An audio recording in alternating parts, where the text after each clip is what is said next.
আসসালামু আলাইকুম ভিউয়ার্স, আমরা এখন শোষণ দুর্গাপুর যাচ্ছি নেত্রকোনা থেকে।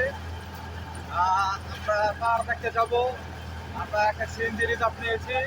এখানে আমার ওয়াইফ আছে, এখানে আমার দুই শালা, ঠিক আছে। আমরা যাচ্ছি।